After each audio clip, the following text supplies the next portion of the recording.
Hi friends, இன்னைக்கு நம்ம அறிவுச்சுவடியில் என்ன டாபிக்னா துளசி. விஷ்ணுவின் மனைவியான லட்சுமியின் குறிப்பீடாக விளங்குவது துளசி. ஐஸ்வர்யத்துக்காக இந்த பிரதிரூபத்தை நட்டு வளர்த்து பராமரித்து வருகின்றோம். மிக சிறந்த மருத்துவ மூலிகையாக வீடுகளின் முற்றத்தில் துளசி தரை அமைத்து பாதுகாத்து வருவதுண்டு.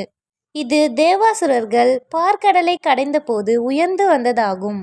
சில இடங்களில் துளசியை விஷ்ணுபிரியா என்ற பெயரால் அழைத்து விளக்கேற்றி பூஜை செய்து வருவதற்கு அதன் மகிமையும் இறைவன் அருகாமையும் ஆகும். மரணத்தை கூட அகற்றி பாய செய்யும் சக்தி துளசிக்கு உண்டு என்று நம் புராணங்கள் கூறுகின்றன.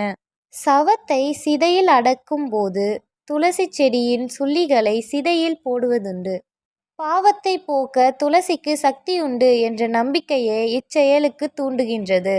மேலும் எல்லா தேவதைகளும் துளசியில் வசிக்கின்றனர் என்றும் ஒரு விசுவாசம் உண்டு.